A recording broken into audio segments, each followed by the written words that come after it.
ममता जी,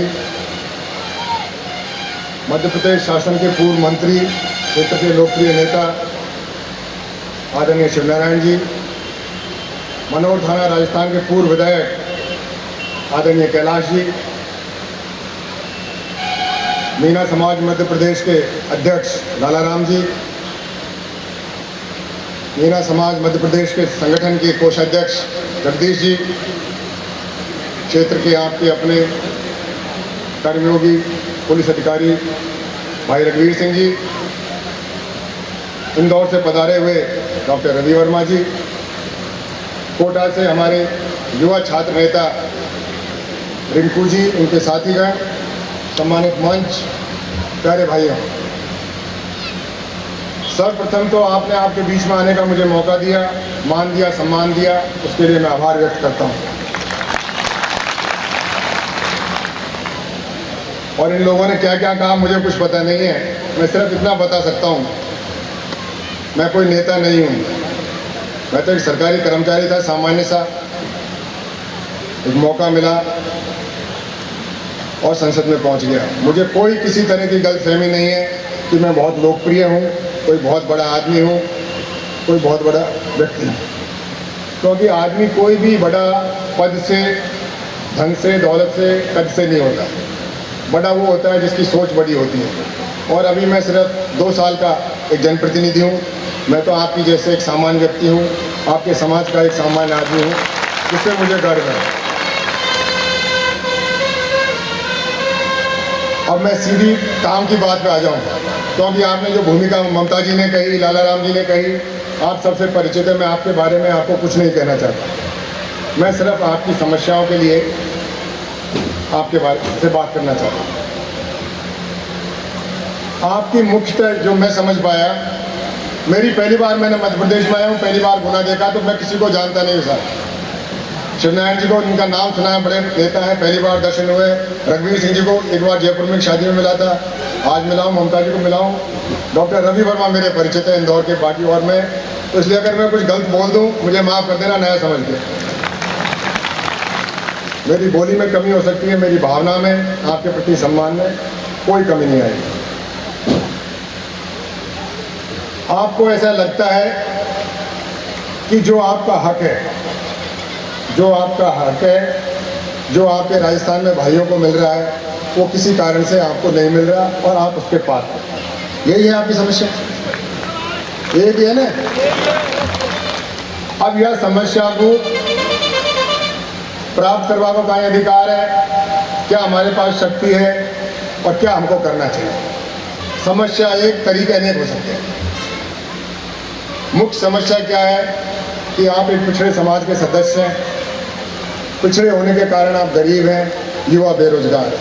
यही है, आप अपने पिछड़ापन से मुक्ति चाहते हैं, बेरोजगारों को रोजगार दिलाना चाहते हैं, और समाज में जो सामाजिक, आर्थिक, राजनीतिक जो आपका प्रतिनिधित्व है वो आपको मिले। आप किसी का हक नहीं छीनना चाहते हो, आप तो स्वयं का हक चाहते हो, जो आपके भाइयों को राजस्थान में मिल रहा है। तो एक सी बात है, कोई झगड़ा की को नहीं, कोई टंटा की को नहीं, कोई जात की को नहीं, कोई पार्टी की को नहीं। जब ये बात इतनी सरल है तो इतनी परेशानी आपको क्यों हो रही है, उसके बारे में मैं आपसे चर्चा करना चाहता हूँ।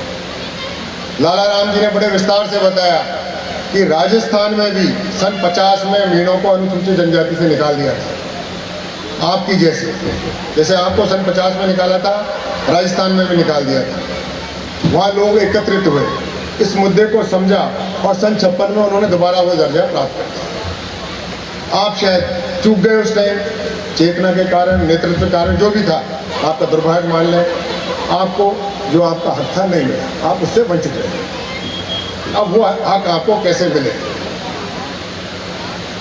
सर्वप्रथम तो मांगने से कुछ नहीं मिलता, मांगने से तो भीख भी नहीं मिलती।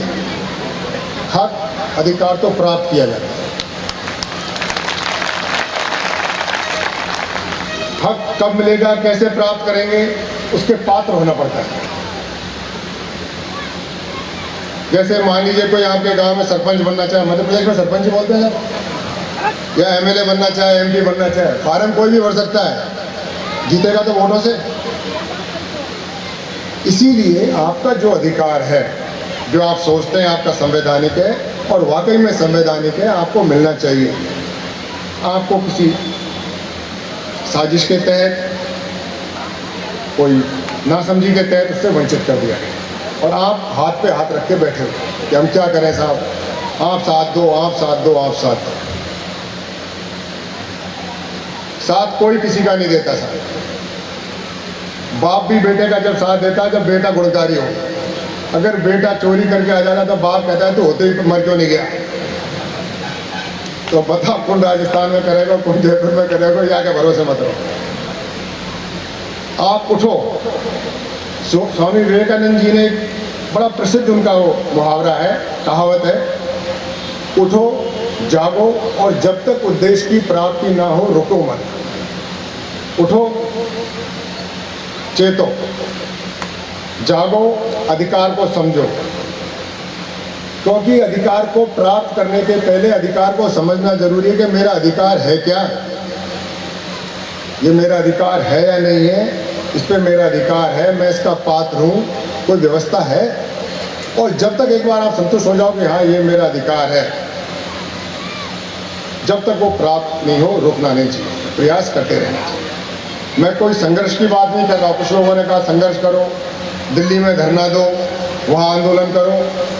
मैं राजस्थान का एक किस्सा बताता हूँ। अभी कुछ साल पहले राजस्थान में एक वर्ग विशेष ने, एक जाति ने आंदोलन किया, बड़ा उग्र आंदोलन किया, गोलियां चली, आदमी मरे, पुलिस वाले सैकड़ों लोग मारे गए, पर वो जो चाहते थे वो नहीं मिला। सरकारें आई, सरकारें गई, वो इसलिए नहीं मिला कि सरकार नहीं देना चाहती थी, वो उसके पात्र ही नहीं थे, उनका आंदोलन ही गलत था। तो इसलिए आप आंदोलन करने के पहले सोच तो लो किसके लिए आंदोलन कर रहे हैं। एक दूसरी जाति, उसका